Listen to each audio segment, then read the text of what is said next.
பார்த்ததும் கும்பிட வைக்கும் கோயில் கோபுரம், அன்பு பாசத்தில் கும்பிட வைக்கும் மனமும் கோபுரம். உயர்ந்து நிற்கணும் அன்பால், உலகம் வணங்கணும் பண்பால். கோபுரம் மனமே கோபுரம், கோபுரம் குடும்பம் கோபுரம்.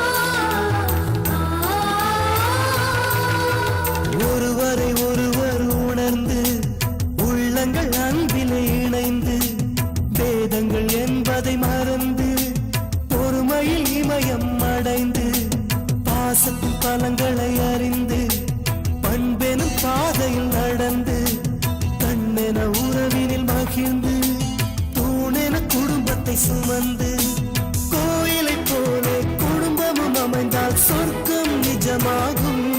கூட்டு குடும்பத்தின் பொறுமை உணர்ந்திடும் போது கோபுரம் போலாகும்.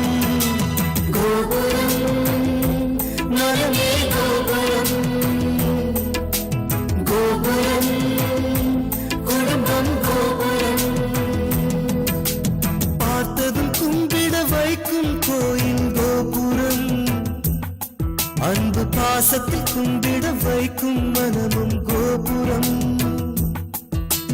பார்த்ததும் கும்பிட வைக்கும் கோயில் கோபுரம், அன்பு பாசத்தில் கும்பிட வைக்கும் மனமும் கோபுரம்.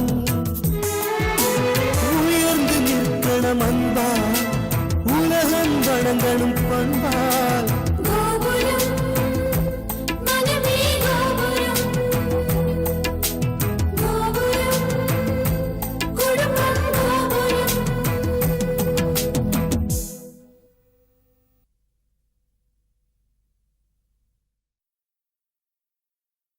வர 17ஆம் தேதி கல்யாணம் வச்சுக்கலான்னு சம்பந்தி வீட்டுல இருந்து போன் வந்திருக்கு. இந்த சந்தோஷமான செய்தி முதல்ல உங்களுக்கு சொல்லணும் தான் நாங்க தேடி வந்திருக்கோம். என்னங்க இது, கல்யாண தேதி பிக்ஸ் ஆனதுக்கா இப்படி போக்கே கிக்கன்னு அமுக்கலம் பண்றீங்க? இத டெலிபோன்ல சொல்லியிருந்தா மேட்டர் முடிஞ்சிருக்குமே. இல்லைங்க, இதுவே சாதாரணம் நாங்க நினைக்கிறோம். அப்படி என்னங்க நான் பெருசா செஞ்சுட்டேன்? ஏதோ தன்னடக்கத்துல அப்படி சொல்றீங்க. இன்னைக்கு கல்யாண தேதி வரைக்கும் வந்திருக்கேன்னா அதுக்கு காரணமே உங்க முயற்சி தானே. அது நான் உங்க குடும்பத்துக்கு செய்ய வேண்டிய கடமை சார். உறவுக்காரங்களே ஒதுங்கி போற இந்த காலத்துல நீங்க இந்த அளவுக்கு செஞ்சிருக்கீங்க. நீங்க எங்களுக்கு ஃப்ரெண்டா கிடைச்சது ஏதோ பூர்வ ஜென்ம பந்தம் சார். மனசுக்கு ரொம்ப சந்தோஷமா இருக்கு சார். லாரி சார், இது வரைக்கும் நீங்க வேலை பார்க்கறதுக்கு நாங்க சம்பளம் தான் கொடுக்கறோம். வந்தனா கல்யாணம் முடிஞ்சதும் உங்களுக்கு ஏதாவது பெருசா செய்யணும்னு ஆசைப்படுறோம். உங்களுக்கு என்ன பிடிக்குதோ அதை தயங்காம கேளுங்க. ஜேபி சார், அண்ணன் நல்ல மூட்ல இருக்கார். உங்களுக்கு என்ன வேணுமோ கேட்கறதுக்கு இதுதான் கரெக்டான டைம். முதலாளி, சின்ன முதலாளி சொல்றது சரியா? நான் என்ன கேட்டாலும் தருவீங்களா? என்கிட்ட இருக்கிறது எதை கேட்டாலும் கண்டிப்பா கொடுப்பேன். தாராளமா கேளுங்க. அப்போ என் மனசுல இருக்கிற எதிர்பார்ப்ப நான் உங்ககிட்ட கேட்டுலாமா? நான் உங்ககிட்ட என்ன கேட்கணும்னு நினைச்சனோ அது உங்ககிட்ட சொல்லிடலாமா?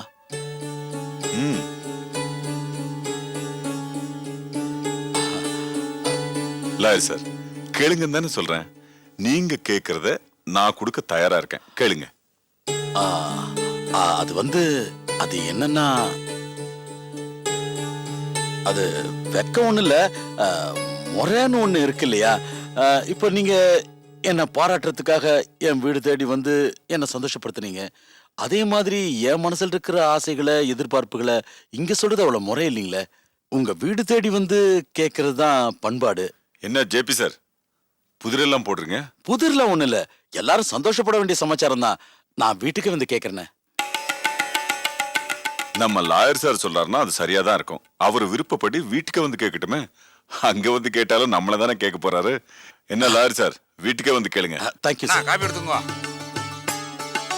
ஏயா காஃபி போடுறது இவ்வளவு லேட்டா?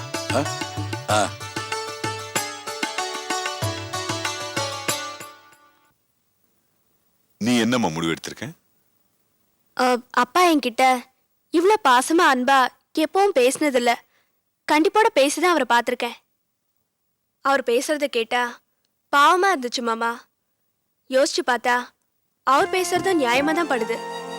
சின்ன சின்ன விஷயத்துக்கெல்லாம் அவர் கோவப்படுவாருங்கிறது தெரிஞ்ச விஷயம் தானே.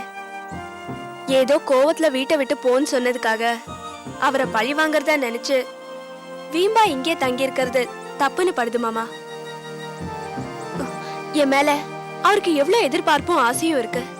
சின்ன வயசுலயே நீ இன்ஜினியர் ஆகணும்னு சொல்லி என் மனசுக்குள்ள அப்படி ஒரு ஆசையை விதைச்சவர் மாமா. அவரை தனியா தவிக்க விட்டுட்டு நாங்க இங்க இருக்கிறது எந்த வகையில நியாயம் மாமா? ஏன் வீடு, ஏன் அப்பா, நாங்க அவர் கூட இருக்கிறது தான் நியாயம். என்னைக்கு இருந்தாலும் எங்களுக்கு உரிமை உள்ள வீடு அதுதானே. இப்பதான் நீ ரொம்ப சரியா பேசுறம்மா. இந்த காலத்து காலேஜ் பொண்ணுங்கெல்லாம் ரொம்ப திமிரா பேசுவாங்கன்னு நினைச்சிட்டு இருந்தேன். அது தப்புன்னு நான் புரிஞ்சுக்கிட்டேன். நீ பிரச்சனைகளை நல்லா புரிஞ்சுக்கிட்டு எவ்வளவு பக்குவமா பேசுற.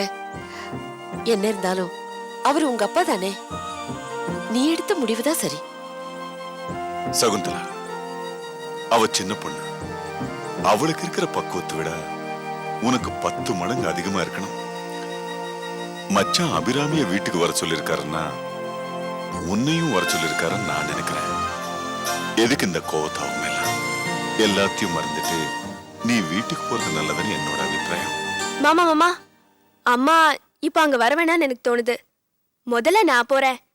நான் போய் அப்பா கிட்ட அம்மாவோட அருமை பெருமைலாம் எடுத்து சொல்லி அம்மா மேல அப்பாவுக்கு பாசம் ஏற்பட்டதுக்கு அப்புறம் அம்மா வரட்டும்.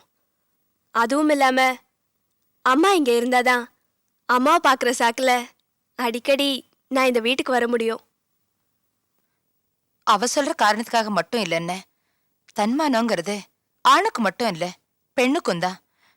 யோசிச்சு பாருங்கண்ண, அன்னைக்கு நீங்களும் சின்னன்னு வீட்டுக்கு வந்தப்ப அவரு எவ்வளவு கேவலமா நடந்துக்கிட்டாரு. அதை நினைச்சா எனக்கு ரொம்ப கஷ்டமா இருக்குண்ண. அக்கம் பக்கத்துல இருக்கிறவங்க வேடிக்கை பாக்குறாங்கன்னு கூட கவலைப்படாம தெருவுல கொண்டு வந்து நிறுத்திட்டாரே. அதை எப்படி என்னால மறக்க முடியும்? இது வரைக்கும் நான் இருக்கிறேன்னா போயிட்டேன்னு கூட என்னை வந்து பார்க்கலையே. எப்படி நாங்க போக எனக்கு மனசு வரும்? அதுக்காக என் வாழ்க்கை போல நான் இங்கே இருக்கிறேன்னு சொல்லலன்னு. அதுதான் என் இடம். அவர்தான் எனக்கு எல்லாம். எனக்கு புரியுதுன்னு, அது அவருக்கும் புரியணுமே. வாழ்க்கைன்னா என்ன, பாசம்னா என்ன, உறவுன்னா என்ன, உணர்ச்சின்னா என்னன்னு அவருக்கு புரிய மாட்டேங்குது. என்னை வளர்த்து ஆளாக்கி நெஞ்சில வச்சு சுமந்த அண்ணன்களை தினம் தினம் கேவலமா பேசி குத்தி குத்தி காட்டிட்டு இருந்தா அது அது எனக்கு எவ்வளவு ரணமா இருக்கும். புரிஞ்சுக்கவே மாட்டேங்கிறாரே. அவர் மாறணும், கொஞ்சமாவது மாறணும், கொஞ்சமாவது என் மேல பாசம் வரணும். நீங்க முதல்ல அபிராமி எங்க போக சொல்லுங்கல்ல, அப்புறமா நான் போறேன். ஒவ்வொன்றுக்கும் ஒரு காலம் இருக்கு. காலம் கூடி வரட்டும், கண்டிப்பா நாங்க போறேன். அம்மா, நீ இந்த வீட்டுல இருக்கிறத நாங்க யாருமே பாரமா நினைக்கல. அதுக்காக தான் உன் புருஷன் வீட்டுக்கு போ சொன்னதா நீ நினைக்காத. முதல்ல நீ அதை புரிஞ்சுக்க. நீ எங்க தங்கச்சி, இது உன் வீடு. இங்க உனக்கு எல்லா உரிமையும் இருக்கு. உனக்கு எது சரின்னு படுதோ அதை நீ செய். நீ சந்தோஷமா இருக்கணும். அதுதான் எங்க எல்லாருடைய ஆசையும்.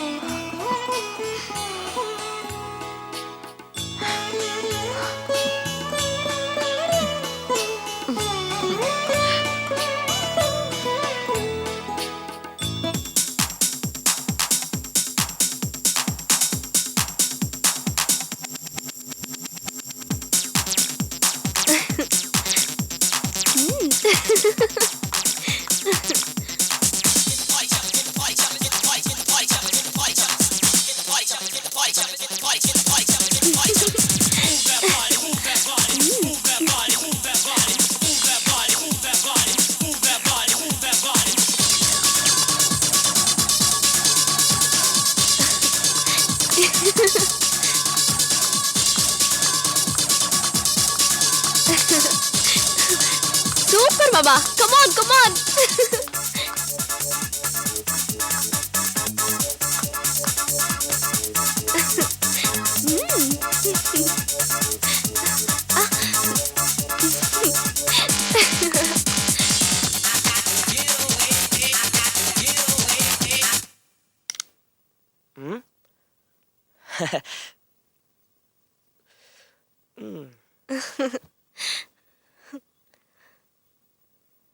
வாவ், சூப்பர் மாமா. எப்படி மாமா இது? கிளாஸ்க்கு போய் 2 மாசம் தான் ஆகுது, அதுக்குள்ள இந்த கலக்கு கலக்குறீங்க? இதெல்லாம் சின்ன வயசுலயே ரத்தத்துல ஊறி போச்சு. பான் டேலண்ட். இது என்ன டான்ஸ்? என் கிளாஸ்ல புதுசா டான்ஸ் கத்து தராங்க. 10 நிமிஷம் 10 மினிட்ஸ் நான் ஸ்டாப் டான்ஸ். நாளைக்கு ஆடி காட்டுறேன், பார்த்து அசந்துருவ பார். நீங்க ஆடுவீங்க, பாக்குறதுக்கு நான் இருக்க மாட்டேன். ஏன்? என்ன? நான் எங்க அப்பா வீட்டுக்கு போறேன். அப்பா வீட்டுக்கு போறியா? போயிட்டு திரும்பி வந்துருவேல்ல? இல்ல, பர்மனண்டா அங்கேயே ஸ்டே ஆக போறேன். எங்க அப்பாவோட ராசி ஆயிட்டேன். அவரோட கோபதாபம்லாம் தீந்துருச்சு. அது சரி. நீங்க இஷ்டத்துக்கு சண்டை போட்டுப்பீங்க, அதுக்கப்புறம் கூடிப்பீங்க. உங்க அப்பா கிட்ட திட்டு வாங்கி அடி வாங்கினா எனக்கு மிச்சம். அரசியல் மாதிரி ஆயிடுச்சு உங்க வாழ்க்கையெல்லாம். உங்க மேல அவர் கோவம் இல்ல, மாமாங்க மேலதான் கோவம் வருத்தம் எல்லாம். நான் அங்க போய் உங்க மேல கோவம் இல்லாம கரெக்ட் பண்ணிடுறேன், ஓகேவா? சரி சரி போ. வீக்கெண்ட்ஸ்க்கு வருவேல்ல? அப்ப நான் படிக்க வேணாமா? படி படி, யார் வேணானது. ஆனா ஒரு ரிலாக்ஸேஷனும் வேணும்ல. இதெல்லாம் நீங்க வராம இருந்தாலும் பரவாயில்ல. நீங்க வந்து சிரிச்சு பேசி பழகி நீ போயிட்டா அப்புறம் எப்படி? உன் கூட டான்ஸ் ஆடினது, சிரிச்சு பேசினது, கலாட்டா பண்ணது, அரட்டை அடிச்சது, உன்னை கொண்டு போய் காலேஜ்ல விட்டது, இதெல்லாம் நீ போயிட்டா இந்த சந்தோஷம்லாம் கூட உன் கூடயே போயிடும்ல. அப்புறம் நான் யார்கிட்ட? Abirami, Abirami, I miss you.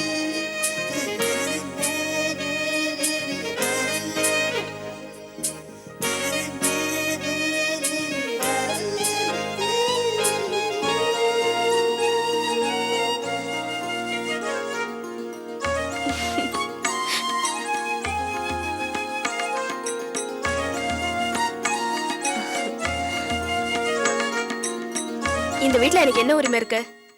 எந்த வீட்ல எனக்கு உரிமை இருக்கோ அந்த வீட்டுக்கு தான் நான் போகணும். ஓ அப்படியா? நீ அவசியம் போய் தான் ஆகணுமா? சரி போ. ஆனா நீ வந்து பார்க்க மாட்டியா? எதுக்கு பார்க்கணும்? எதுக்கு பார்க்கணுமா? அப்ப நான் டான்ஸ் ஆடும்போது மட்டும் எதுக்கு என்கரேஜ் பண்ணி கை தட்டின? ஏதோ மாமனாச்சேன்னு கை வலிக்க வலிக்க தட்டிட்டு இருந்த. அந்த வீட்டுக்கு போனா மட்டும் நான் மாமா இல்லைன்னு ஆயிடுமா என்ன? ஏதோ கொஞ்ச நாளா உன்கிட்ட பழகுனது எனக்கு ஒரு மாதிரி இருக்கு. உன்னை தினமும் பார்க்கணும், சிரிச்சு பேசணும், அரட்டை அடிக்கணும், கலாட்டா பண்ணணும், உன் கூட விளையாடணும், இந்த மாதிரி 1000 ஆசை. உன்னை பார்க்காம என்னால இருக்க முடியாது அபிராமி. காலேஜ்க்கு வரலாம்ல? ஓ, தாராளமா வந்து பாருங்களேன். ஏதோ என் மனசு ஏதோ பண்ற மாதிரியே இருக்கு. இந்த பிரிவு எனக்கு ரொம்ப கஷ்டமா இருக்கு அபிராமி. நீ அவசியம் போய் தான் ஆகணுமா? அவசியம் அவசரம் போய் தான் ஆகணும்.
வாமா.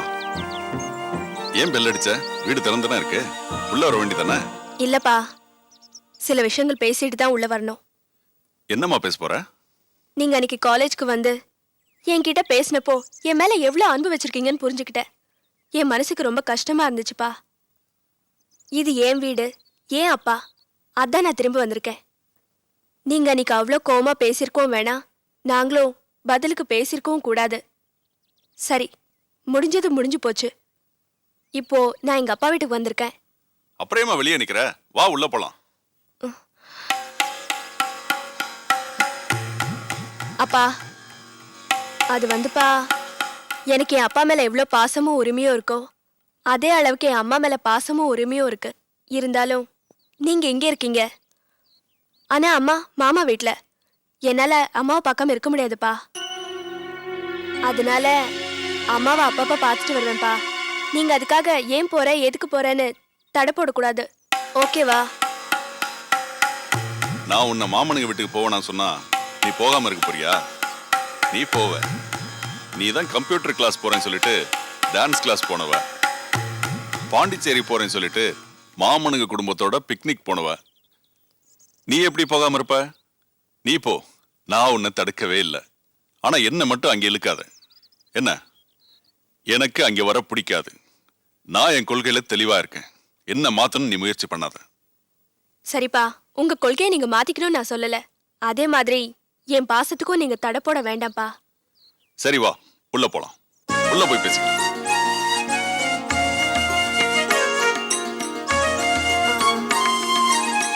ஆமாப்பா, இன்னைக்கு என்ன சாப்பாடு பண்ணிருக்கீங்க? என்னத்தம்மா பண்றது? சரிப்பா, இன்னைக்கு நானே சமையல் பண்றேன். அப்படியா? உனக்கு தெரியுமா? ஆச்சரியமா இருக்க. அம்மா 2-3 ஐட்டம் சொல்லி கொடுத்துருக்காங்க. அது நான் செஞ்சு தரேன், நீங்க சாப்பிட்டு பாருங்க. சரி வா.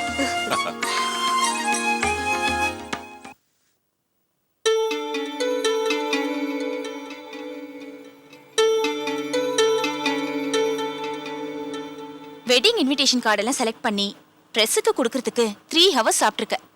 என்ன நீ வெட்டிங் வார வாரமா வருது, வாழ்க்கையில ஒரு தடவை தான் வருது, அதுக்கு 3 ஹவர்ஸ் ஸ்பெண்ட் பண்றதுல தப்பு ஒன்றும் இல்லைன்னு நினைக்கிறேன். அது மட்டும் இல்ல, நான் ஆட் ஏஜென்சில ஒர்க் பண்ணிட்டு இருந்தேன். ஸோ எனக்கு டிசைன்ஸ்ல நிறைய இன்ட்ரெஸ்ட் இருக்குன்னு என் ஃப்ரெண்ட்ஸ் எல்லாருக்கும் தெரியும். அதனால என் வெட்டிங் கார்டு ரொம்ப டிஃப்ரெண்டா இருக்கணும்னு அவங்க எக்ஸ்பெக்ட் பண்ணுவாங்க.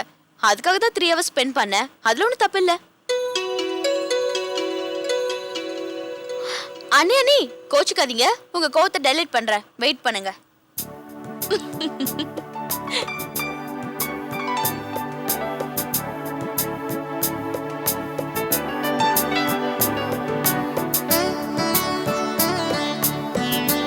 என்ன குடிக்கிறீங்க? பாதாம் மில்க். நானும் பாதாம் மில்கே குடிக்கிறேன். கார்லயே இருங்க, நான் போய் வாங்கிட்டு வரேன். ஓகே.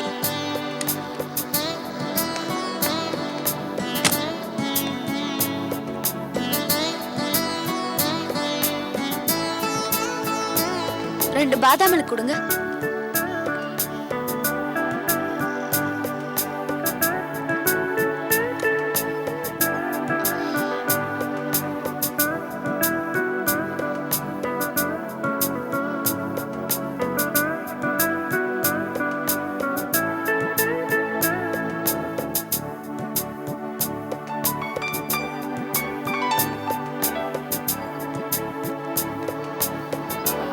அண்ணே, தேங்க்ஸ் வந்தனா.